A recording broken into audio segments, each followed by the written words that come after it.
Allá por 2003, Alexander Seropian, cofundador de Bungie y responsable en gran medida de la existencia del primer Halo, abandonaba su exitosa empresa y creaba un estudio independiente al que nombró White Lotus Games, para el que contó con otros 5 integrantes de Bungie, también implicados en el desarrollo de la primera aventura del jefe maestro. La intención era la de producir obras más propias y un tanto alejadas del cauce de lo mainstream y de lo imperante, intentando volver a la mayor creatividad y libertad que imperaba en los 90 con proyectos de menor calado.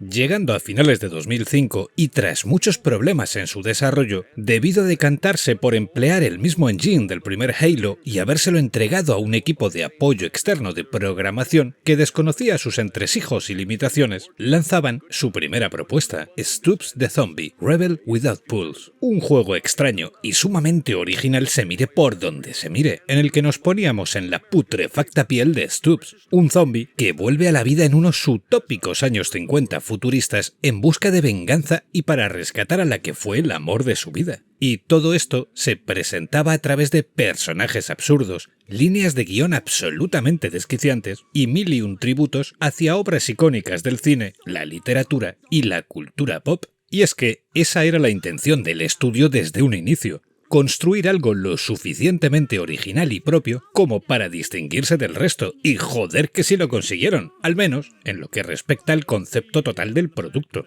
Ya desde el primer contacto con el juego esto quedaba patente. Controlábamos a un zombie que iba creando a su propio ejército de muertos vivientes que contaba con poderes tan espectaculares como el de la explosión en el zombie, el lanzamiento de intestinos explosivos, el control de sus miembros por separado y el lanzamiento de cabeza, junto al no menos importante acto de reventar cerebros y de arrancarles los brazos a sus víctimas. Y claro, todo esto desde una perspectiva de humor negro innegable y bastante conseguida. Añadamos una perspectiva en tercera persona para el combate. En primera, cuando manejábamos nuestro brazo por separado, y también en tercera para controlar vehículos. Algo heredado totalmente de Halo y que funcionaba bastante bien, la verdad. Stoops era como ponerse a jugar a una película de serie B de bajo presupuesto, pero con el mismo encanto que caracteriza a los clásicos de este segmento. Y si bien hay que hablar claro y decir sin tapujos que el juego no era ni mucho menos notable en cuanto a jugabilidad, esto lo compensaba con un encanto fuera de toda discusión. Y es que sí, Stoops era deficiente, principalmente por culpa de una inteligencia artificial demasiado simple y por no saber integrar con mejor tino algunas de sus maravillosas mecánicas, porque descritas sonaban genial, pero una vez a los mandos todas se quedaban en un quiero y no puedo. El combate era demasiado simple, no existían opciones a la hora de emplear a los personajes zombificados. Los patrones enemigos eran simples como un chupete. Los minijuegos estaban desarrollados con muy poca finura y mala respuesta en algunos casos. Y como ya os comentaba, la inteligencia artificial casi que brillaba por su ausencia. Y de la misma forma que expreso una realidad absoluta, debo hablar de otra.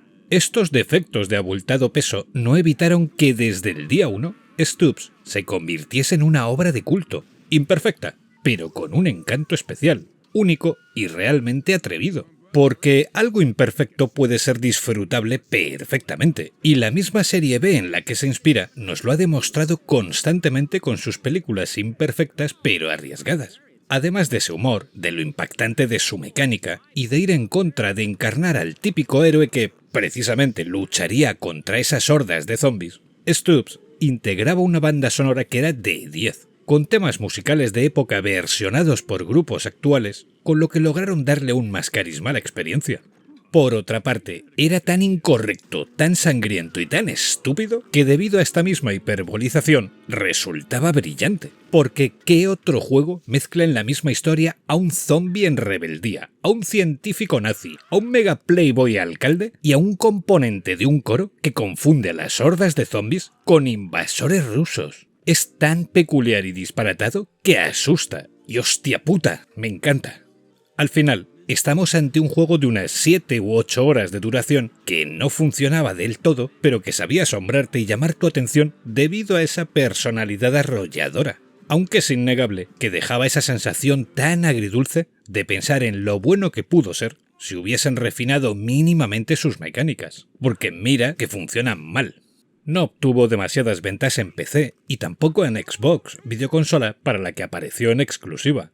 Ya en 2021 apareció un remaster no demasiado currado, pero que en esencia funciona como el original, para PC, Switch, PlayStation y Xbox. Pese a ser algo simple como remaster, es una buena forma de acercarse a este imperfecto pero encantador juego, que si bien no gustará a los que busquen mecánicas increíbles o simplemente correctas, se convertirá en una experiencia genial para los amantes de la serie B y del disparate hecho arte, muy recomendable para amantes del fantaterror y de la comedia negra. A mi modo de ver, es un título icónico y lo suficientemente llamativo como para darle una oportunidad y disfrutar de todo lo que en él sí funciona, que es su capacidad para asombrar con su magnífica estupidez y con su humor negro. Y solo por eso ya merece mucho la pena.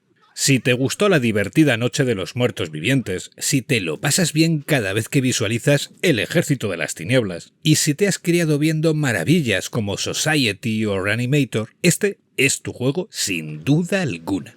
Y dicho lo cual, como siempre, no me queda más que daros las gracias por vuestro tiempo y por vuestra atención. Nos vemos en el próximo vídeo. ¡Saludos!